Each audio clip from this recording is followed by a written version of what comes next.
I heard my daughter-in-law whisper, "She won't remember anyway. She's already slipping." And in that moment, I decided to forget everything they thought I knew. I didn't turn around. I didn't ask what she meant. I just stood there in the hallway, my hand resting lightly on the wooden banister, as if I had simply paused to catch my breath.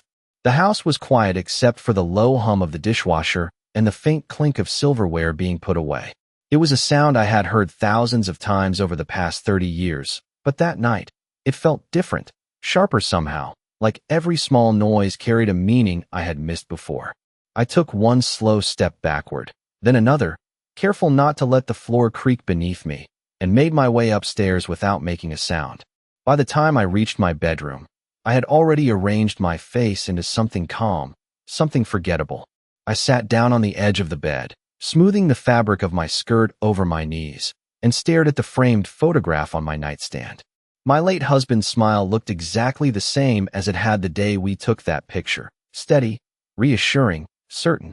For a long moment, I simply looked at him, as if he might say something, as if he might explain how everything in this house had shifted without me noticing. But the room stayed silent. Downstairs, I heard Jessica's voice again, softer now, almost amused, and Ryan's low reply, too quiet to make out the words. I didn't need to hear them. Something inside me had already begun to settle into place, not like panic, not like heartbreak, but something colder, something clearer. I leaned back slightly, letting my shoulders rest against the headboard, and closed my eyes, not to sleep, but to think. For weeks, maybe months, there had been small things, little changes I had brushed aside. Jessica taking over the mail before I could reach it. Ryan answering questions I hadn't directed at him. Conversations that stopped when I entered the room. I had told myself it was nothing, that families go through phases, that I was imagining things because the house felt too quiet after my husband passed. But now, sitting there in that dimly lit room, I realized. Those moments hadn't been random at all. They had been careful, deliberate. I let out a slow breath and opened my eyes again, this time focusing on the ceiling, tracing the faint hairline cracks in the paint as if they formed a map I could follow. She won't remember anyway. The words repeated in my mind, not louder, but sharper each time. They thought I was forgetting, that I was becoming someone who could be overlooked, managed, spoken around. And for a brief moment, just a brief, flickering second, I felt something close to hurt. Not because of what they said, but because of how easily they said it. As if I had already disappeared in their eyes. I stood up then, slowly, deliberately, and walked to the dresser. My reflection looked back at me, composed, steady, unchanged. Silver hair neatly brushed, posture straight, eyes clear. There was no confusion there, no weakness, just a quiet awareness that hadn't been there before. I adjusted the collar of my blouse and gave myself a small, almost imperceptible smile. If they believed I was forgetting, then perhaps that was exactly what I should give them.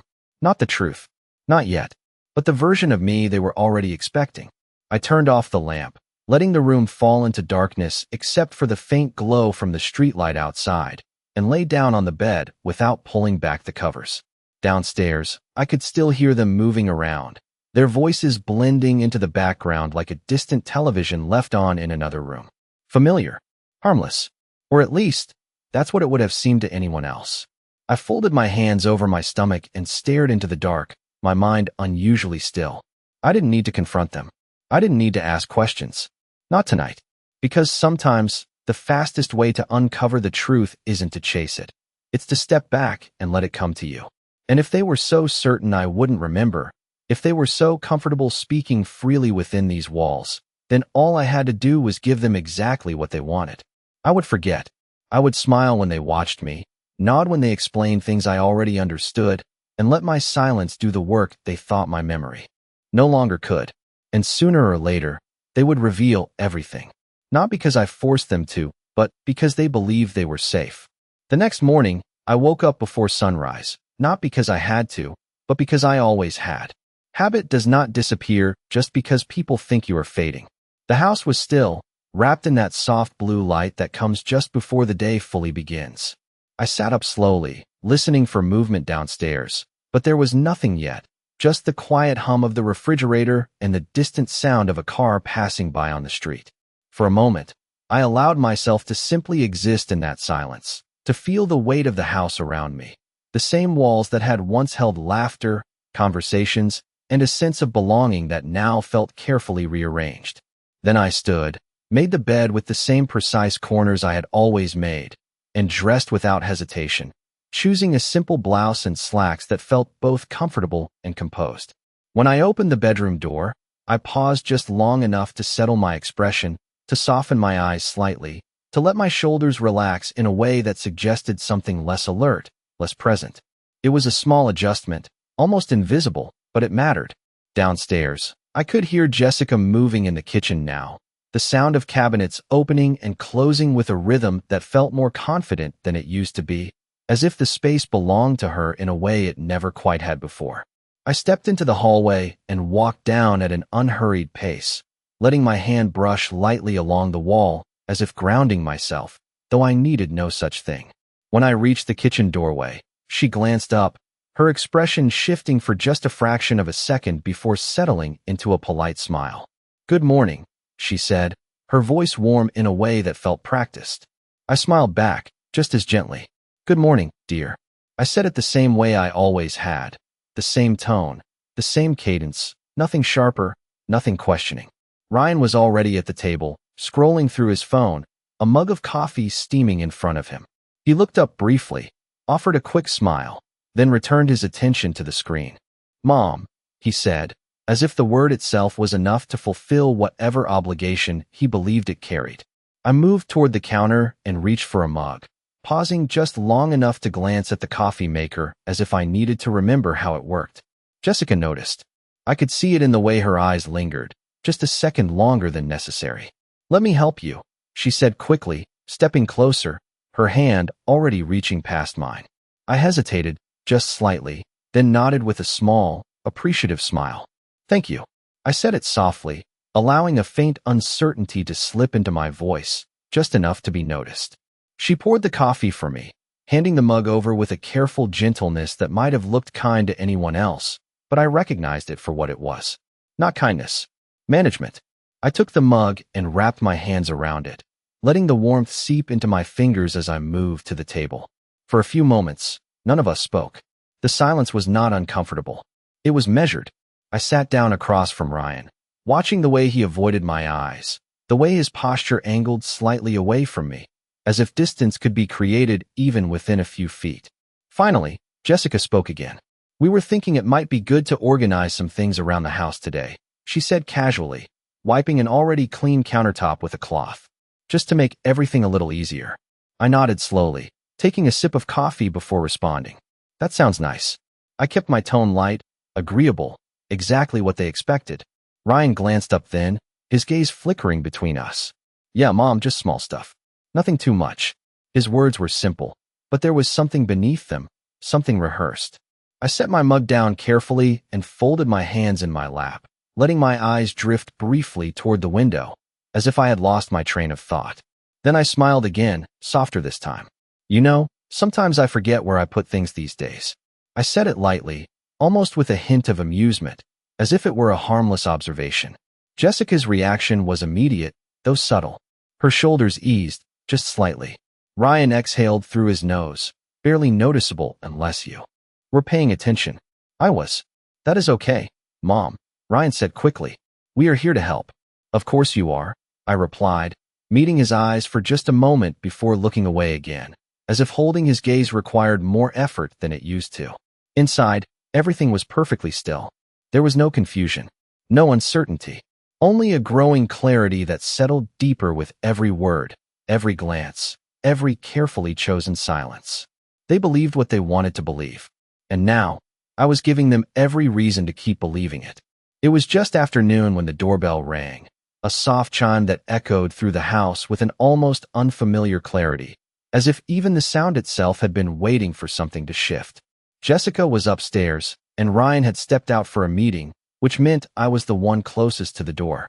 I took my time walking toward it, not because I needed to, but because there is a certain power in not rushing. When I opened it, I found a woman standing on the porch, her posture straight, her expression polite but purposeful. She looked to be in her early 40s, dressed in a simple navy blazer, holding a leather folder against her side. For a brief moment, neither of us spoke. Then she offered a small, professional smile. "Mrs. Harper?" she asked. I nodded slowly, studying her face as if I were searching for something familiar. "Yes, that is me." She seemed to relax slightly at my answer. "My name is Laura Bennett. I used to work with your husband's financial advisor. I was hoping I could speak with you for a few minutes, if that is all right." I let a small pause settle between us, just long enough to suggest hesitation, then stepped aside. "Of course. Please, come in." She entered carefully, her eyes taking in the space with quiet observation, as if she understood that this house held more than just furniture and walls. I led her into the living room, where the afternoon light filtered through the curtains, casting soft patterns across the floor. We sat across from each other, and she placed her folder on the coffee table between us, her fingers resting lightly on top of it. For a moment, she did not open it. Instead, she looked at me with a kind of measured concern. "I know this may seem unexpected," she began, her voice calm and steady, "but there were some recent changes in the accounts your husband set up before he passed. Changes that I believe you should be aware of." I tilted my head slightly, allowing a faint confusion to touch my expression. "Changes." I repeated the word as if I needed to process it. "Yes," she said gently, opening the folder now and turning it toward me. "Several transfers have been made over the past few months. Significant ones." I looked down at the papers, letting my eyes move slowly across the numbers, the dates, the names. Even if I had wanted to pretend I did not understand, the pattern was impossible to ignore. Funds that had been carefully managed for decades were now being redirected in ways that did not match anything my husband had ever planned. I let out a soft breath, as if the information was just beginning to settle in. "I do not remember approving any of this," I said quietly. Laura's gaze did not waver. "That is because you did not," she replied. "According to these records, the authorization came from someone with access to the accounts.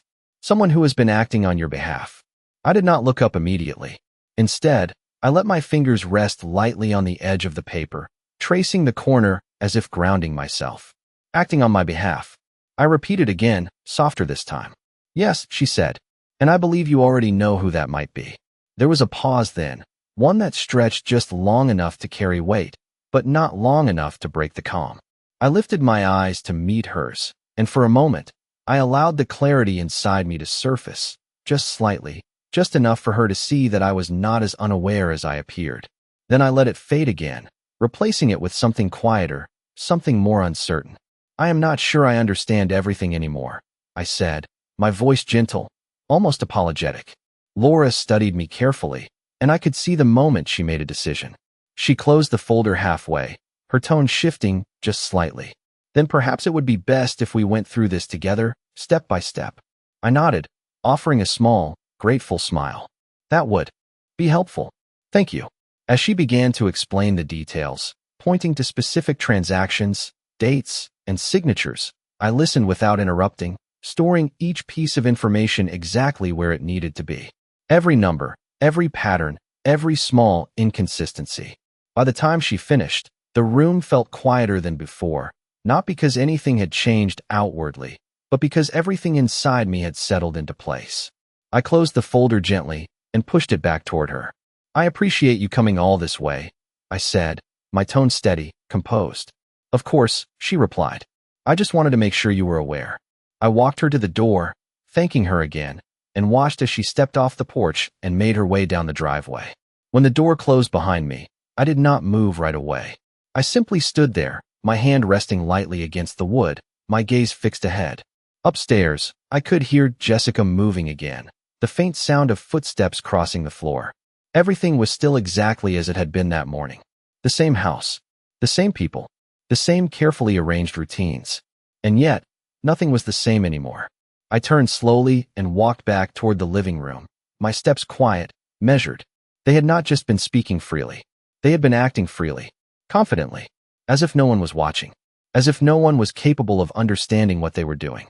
I let a small, almost imperceptible smile form as I reached the edge of the room. They believed I was forgetting. And now, they had given me something far more valuable than suspicion. They had given me proof. That afternoon, after the front door had closed and the house returned to its careful stillness, I sat alone in the living room with my hands folded neatly in my lap, exactly as I had done 1,000 times before. But this time I was not resting, and I was not waiting, I was remembering. Not in fragments, not in confusion, but in a slow, deliberate sequence, like laying out pieces of a puzzle that had always been there, just scattered out of reach until now. The first piece was small, almost insignificant at the time, a moment I had dismissed without a second thought. It was 3 months ago, maybe a little more. Jessica had started bringing in the mail before I could get to it, always with a light laugh, saying she just wanted to help, that I should not have to worry about such small things anymore. I had smiled, thanked her, and let it go. But now, sitting there with the quiet pressing in around me, I could see it differently. That was not help. That was access. The second piece came from a week after that. Ryan had asked me, very casually, if I would mind if he handled a few of the bills, just to make things easier, he said. I remember the way he avoided looking directly at me when he said it, the way his voice stayed just a little too even, as if he had practiced the tone beforehand. I had agreed without hesitation. Of course I had. He was my son, and at the time, it had felt like care. Now, it felt like something else entirely. I shifted slightly in my chair, my gaze drifting toward the window as the late afternoon light stretched across the floor in long, quiet lines. Another memory surfaced, clearer than before. The day Jessica had insisted we reorganize the study. She had moved files, labeled folders, suggested a new system that would be easier for everyone to understand. I had watched her work, impressed by her efficiency, by how quickly she seemed to take control of a space that had once been my husband's domain. At one point, she had paused, holding a document in her hand, and asked me if it was still needed. I had barely glanced at it before nodding, trusting her judgment. I could not even remember now what that document had been, but I remembered the way she had smiled when I turned away. Not wide, not obvious, just enough to register if you were paying attention. I had not been. Not then.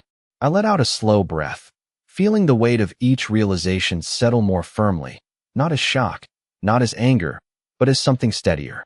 Something final. Was, still, composed, allowing the quiet to stretch just a little longer.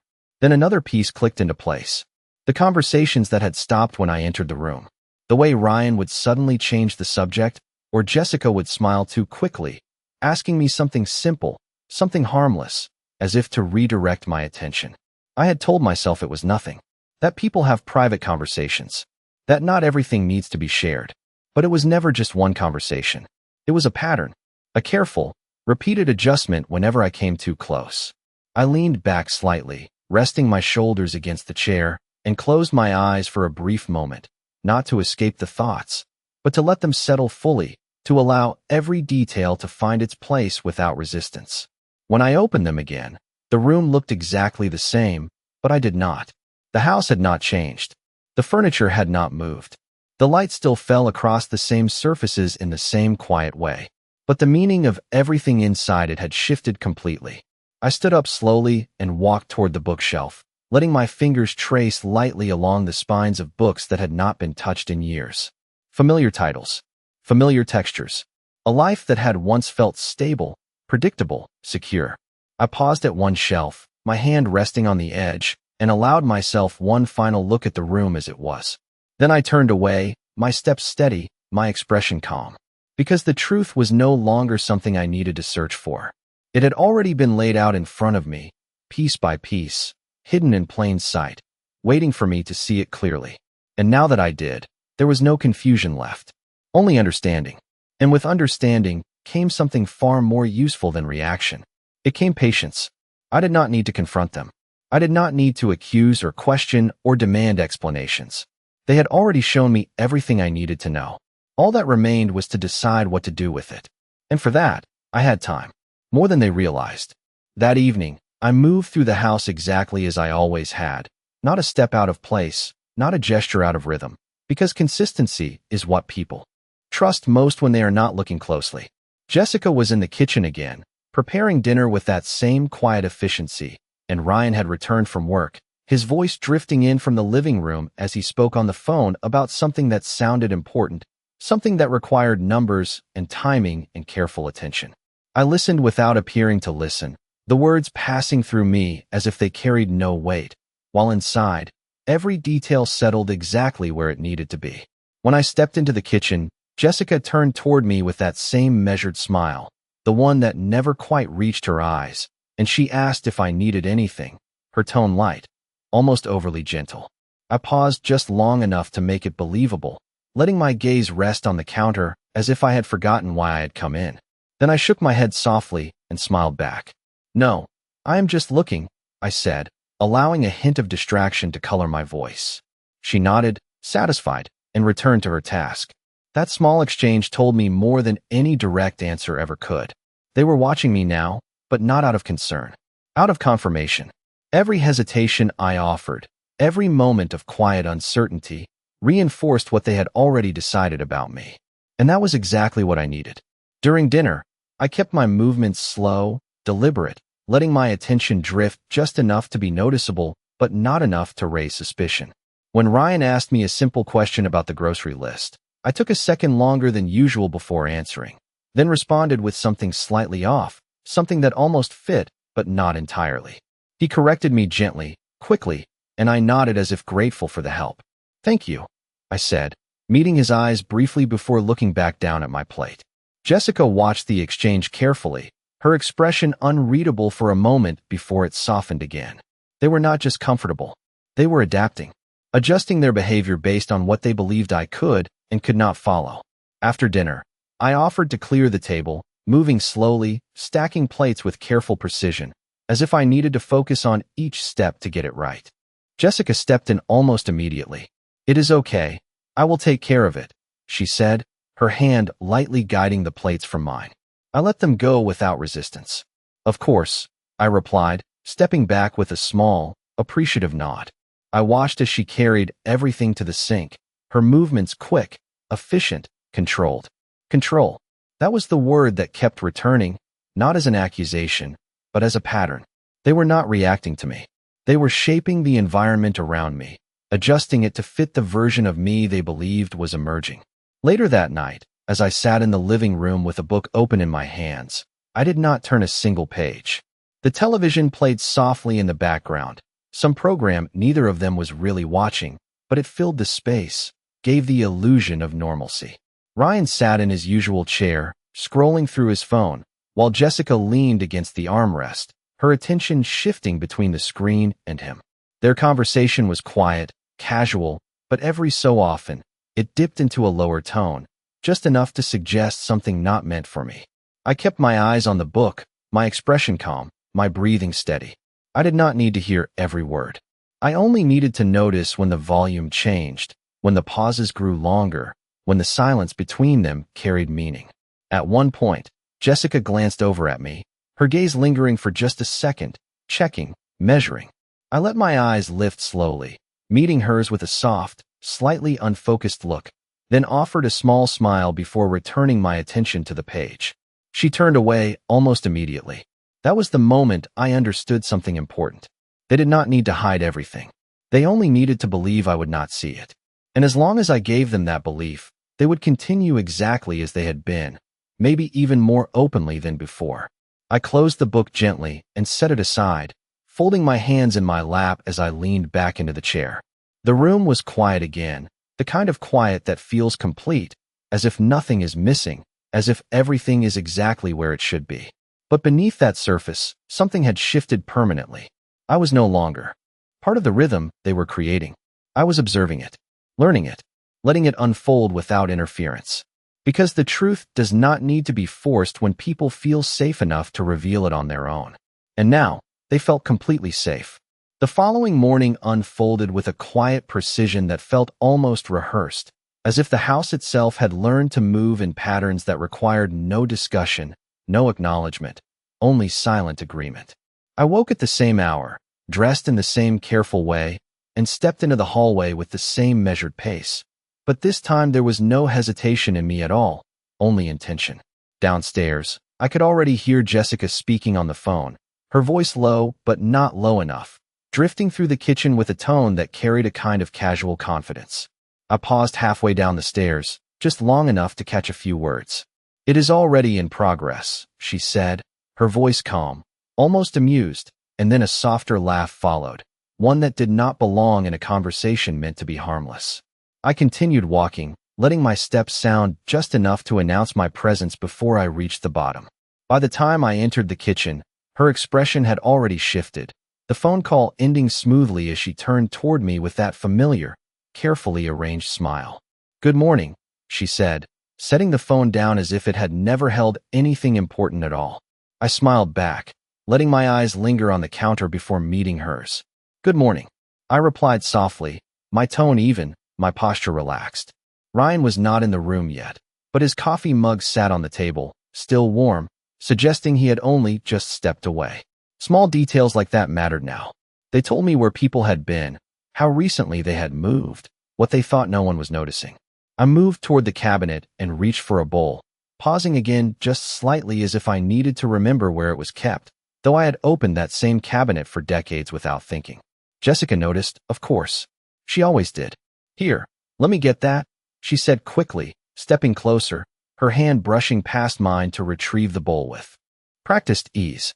I let my hand fall back without resistance, offering a small nod. "Thank you." I said it gently, as if I relied on her more than I truly did. That dependence, even if it was only an illusion, made her more comfortable than anything else I could have given her. As I sat down at the table, I noticed something new. A folder. It was thin, placed just slightly off-center near Ryan's usual seat, its edges aligned too neatly to be accidental. I did not look at it directly. Instead, I let my gaze pass over it as if it held no significance at all, then settled my attention on the window beyond the table. Outside, the morning light stretched across the lawn, soft and ordinary, a contrast to the quiet calculations happening inside these walls. When Ryan entered the room, his movements were just a fraction slower than usual, his eyes flicking briefly toward the folder before settling on me. "Mom," he said, his voice steady, but there was something beneath it now, something measured. I smiled, tilting my head slightly. "Good morning, Ryan." He sat down, pulling the folder a little closer without making it obvious, his fingers resting on top of it, as if claiming it without announcing it. Jessica moved around the kitchen, her attention divided, but not evenly. Part of her remained focused on him, on that folder, on whatever it contained. The rest of her was for me. Always for me. "We thought it might be a good idea to go over some paperwork today," Ryan said after a moment, his tone casual, almost too casual, "just to keep everything organized." I nodded slowly, letting a faint uncertainty soften my expression. "Paperwork." I repeated the word as if I needed to place it. "Yes," he said quickly, "just routine things. Nothing complicated." I let a small pause settle between us, then offered a gentle smile. "Of course. That sounds fine." Jessica glanced at him then, a quick, silent exchange passing between them, something unspoken but clearly understood. They were ready, or at least, they believed they were. I reached for my spoon, stirring the contents of my bowl slowly, deliberately, my attention seemingly fixed on something simple, something harmless. But inside, everything had sharpened. The phone call, the folder, the timing. It was all aligning now, not in pieces, but as a complete picture beginning to take shape. They were not just acting freely anymore. They were moving forward, taking the next step in whatever plan they had been building quietly around me. And they believed I would follow without question. I lowered my gaze slightly, letting my shoulders relax, my posture soften just enough to match the role they had assigned me. Because the truth was, I would follow. I would listen. I would sit at that table and let them explain every detail they thought I could not fully grasp. Not because I needed their guidance, but because I needed their confidence. The kind of confidence that makes people speak too clearly, act too boldly, reveal more than they intend. I lifted my spoon and took a small bite, nodding to myself as if everything made sense in the simplest way. And across the table, they watched me, believing exactly what they wanted to believe. That I was ready to be led. That I would not question what came next. That I had already begun to forget. And that was precisely why they were about to show me everything. We sat at the dining table later that morning, the folder now placed directly in front of me, its presence no longer subtle, no longer something they felt the need to hide, and I could sense the shift in the air, the quiet anticipation that comes when people believe they are finally in control of the outcome. Ryan leaned forward slightly, his hands resting on either side of the folder, his posture composed but just a little too firm, as if he needed to anchor himself to the moment. Jessica stood just behind him, one hand lightly touching the back of his chair, her presence supportive, but also watchful, her eyes moving between him and me with careful attention. I kept my gaze soft, my expression open, allowing a faint uncertainty to settle across my face as I looked down at the papers without immediately reaching for them. "What is this, dear?" I asked gently, my voice steady but quiet, as if I were unsure whether I should even be asking. Ryan offered a small, reassuring smile, the kind that is meant to calm rather than inform. "It is just some documents to help manage things moving forward, Mom," he said. "Just to make sure everything stays organized and easy for you." I nodded slowly, letting his words settle as if they needed time to make sense. Organized. Easy. Those were the words they had chosen. I reached out then, my fingers brushing the edge of the folder before opening it carefully, as if I were handling something delicate, something that required my full attention just to understand. Inside, the papers were neatly arranged, each page aligned, each line printed clearly, but I did not read them right away. Instead, I let my eyes move slowly across the surface, as if I were trying to find a place to begin. "You can take your time," Jessica said softly from behind him, her tone almost soothing. "There is no rush." I gave a small nod, grateful, or at least appearing to be. "Thank you," I said, then lowered my gaze again, letting the silence stretch just long enough to feel natural. When I finally began to read, I did so slowly, deliberately, allowing my eyes to linger on each section as if I needed to process every word carefully. But inside, there was no confusion at all.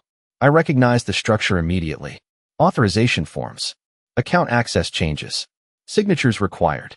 Permissions being transferred. Not taken outright. Not yet, but positioned in a way that would allow control to shift quietly, smoothly, without resistance. I turned one page, then another, pausing occasionally as if something did not quite make sense, letting my brow crease slightly, just enough to suggest uncertainty. "This part here," I said softly, pointing to a section near the middle, my finger resting lightly on the line. "It says something about full access." Ryan leaned in quickly, his voice calm but ready. "Yes, that just means I can help manage things for you, Mom. It is easier that way, especially if anything comes up." I looked up at him then, holding his gaze for a brief moment, letting my expression remain open, trusting. "Oh, I see," I said quietly, then looked back down at the page as if reassured. Jessica shifted slightly behind him, her hand tightening just a fraction on the back of the chair. A movement so small it would have gone unnoticed before, but not now. They were watching me closely, not for resistance, but for agreement. For acceptance. For the moment when I would stop questioning, even gently, and simply follow. I turned another page, then another, letting the rhythm of it settle into something predictable, something comfortable for them to observe. Every now and then, I nodded to myself, as if something had finally clicked into place, as if the confusion they expected was slowly giving way to understanding. But what they could not see was that I was not just reading. I was confirming. Every detail Laura had shown me the day before was here, reflected in these documents, structured in a way that would make everything they had already done appear legitimate, authorized, complete. They were not just planning anymore. They were finalizing. When I reached the last page, I paused, letting my hand rest lightly on the paper, my eyes fixed on the signature line at the bottom, the space where they expected me to write my name. The room was completely still now. Even the air seemed to hold its breath. "You do not have to sign anything you are not comfortable with," Ryan said, his voice gentle, careful, but there was something beneath it, something that leaned forward just slightly, waiting. I lifted my head slowly, meeting his eyes again, then glanced briefly at Jessica before looking back down at the page. "I understand," I said softly, my voice calm, almost thoughtful. Then I reached for the pen they had placed beside the folder, my fingers closing around it with steady ease. Because sometimes, the most powerful way to learn the truth is not to refuse what is being offered, but to accept it just enough to see what comes next. And as I lowered the pen toward the paper, I could feel their certainty growing, settling into place like something finally complete. They believed they had reached the end of something. They had not yet realized they had only just begun to reveal it. I let the pen hover just above the paper, not touching it yet, not committing, and in that small pause, something shifted in the room, something almost imperceptible but unmistakable. like a held breath that had gone on just a little too long. Ryan leaned forward slightly, his fingers pressing more firmly against the table, while Jessica's hand remained on the back of his chair, her posture still but alert, both of them watching not just what I would do, but how I would do it. I lowered the pen slowly, allowing the tip to meet the paper, and began to write my name with careful, deliberate strokes, not rushed, not hesitant, but steady, as if this was something I had done many times before. And perhaps, in a way, I had. Signing documents, trusting systems, believing in the structure of things. But this time, it was different. This time, I was not giving anything away. I was giving them something instead. When I finished, I set the pen down gently beside the folder and looked at the page as if confirming it was complete. There, I said softly, my voice calm, almost relieved. That should do it. Ryan exhaled, the sound quiet but visible in the way his shoulders eased, and Jessica's hand finally relaxed against the chair, her fingers loosening just enough to reveal the tension that had been there all along. Thank you, Mom, Ryan said, his tone warm, grateful, but underneath it, something else flickered, something like satisfaction. I smiled faintly and closed the folder, sliding it back toward him with both hands, as if returning something that now belonged entirely to him. Of course, I said, if it makes things easier. Easier. That word again. It lingered in the air, not as reassurance, but as a signal, one they believed I had accepted without question. Ryan gathered the papers quickly, more quickly than necessary, aligning them with a precision that spoke of anticipation rather than routine. Jessica stepped away from the chair then, moving toward the kitchen with a quiet efficiency, but her glance toward him did not go unnoticed. It was brief, but it carried meaning.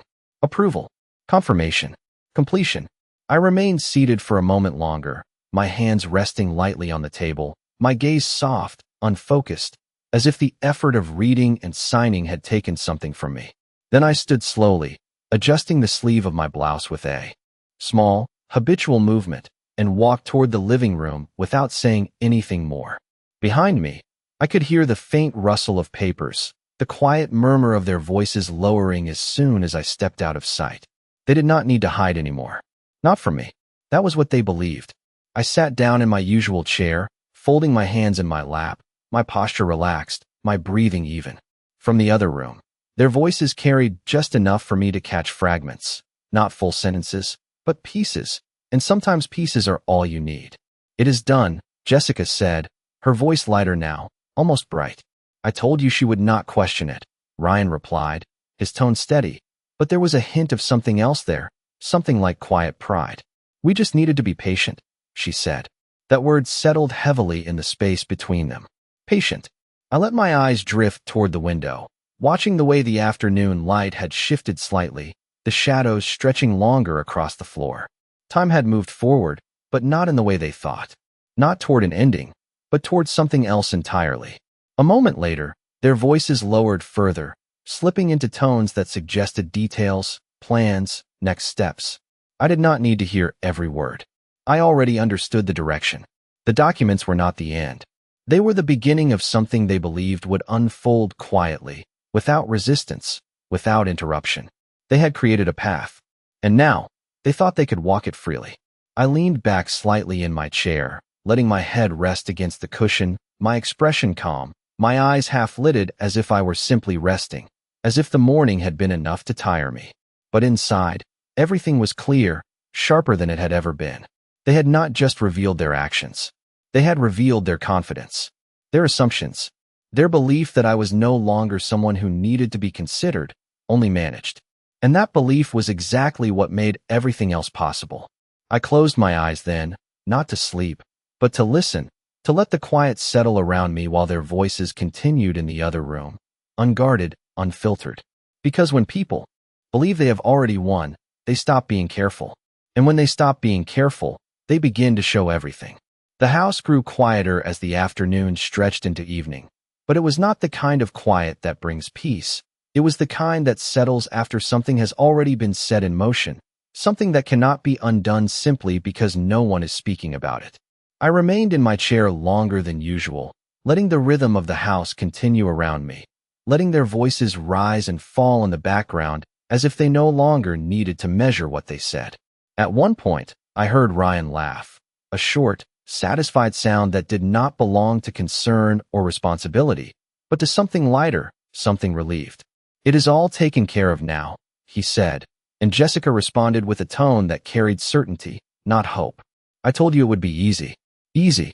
That word returned again, sharper this time, no longer softened by politeness, no longer disguised as care. I opened my eyes slowly, letting my gaze settle on the room around me. The familiar furniture, the framed photographs, the small details that had once defined a life built with patience and trust. Nothing had changed on the surface, and yet everything beneath it had shifted completely. I stood up without hurry, smoothing my hands along the sides of my skirt as I moved toward the hallway, my steps quiet, measured, unremarkable. When I passed the kitchen, their voices lowered slightly, not enough to stop, just enough to acknowledge my presence before continuing again. That was new. They were no longer trying to hide everything. Only enough. I continued past them, into the study, the room that had once belonged to my husband, the room where decisions had been made with clarity, with intention, with a sense of responsibility that extended beyond convenience. I closed the door behind me, not fully, just enough to create a boundary without drawing attention. The desk remained exactly as it had been arranged, the drawers aligned, the surface clean, the order preserved in a way that suggested respect, but I knew now that order can be maintained while meaning is quietly altered. I walked to the desk and opened the top drawer, my movement steady, deliberate, revealing the items inside that had not been touched, not moved, not considered important anymore. Old documents, personal notes, and beneath them, exactly where I knew it would be, a second set of records, copies my husband had insisted on keeping separate, just in case. He had always believed in preparation, not out of fear, but out of understanding. I lifted the folder carefully, placing it on the desk and opening it with the same calm precision I had shown earlier that day. Inside were the original account structures, the authorization limits, the conditions that governed how everything was meant to be handled. Conditions that had not been followed. Conditions that could not simply be rewritten by a signature alone. I traced the edge of the paper with my fingertips, not out of uncertainty, but as a quiet acknowledgement of what had been built before me, what had been trusted to me, not to them. Outside the room, I could hear movement again, footsteps crossing the hallway, a door opening, a voice calling softly, but I did not respond. I did not need to. For the first time since this began, I was not observing from a distance. I was standing at the center of it, not as someone being managed, but as someone who understood the structure they were trying to reshape. I closed the folder gently and returned it to the drawer, exactly as it had been, leaving no sign that it had been touched. Then I stepped back, taking in the room once more, allowing the quiet to settle fully around me. They believed the documents they had prepared were enough. They believed my signature had completed something. But what they had not realized was that they had only revealed the direction they intended to go, not secured the outcome. I turned and walked back toward the door, opening it just enough to step into the hallway again, my expression calm, my posture unchanged. When I returned to the living room, Jessica glanced up briefly, her eyes searching for something, perhaps confirmation, perhaps reassurance, but I gave her neither. I simply moved past, settling once again into my chair, my hands folding neatly in my lap, my gaze drifting toward the window as if nothing at all had shifted. Because the truth was, I did not need to confront them. I did not need to explain what I knew or how I knew it. They had already given me everything, not through force, not through pressure, but through their own certainty. And now, as the evening settled in and the house returned to its familiar rhythm, I understood something with absolute clarity. I had not exposed them. They had done that themselves.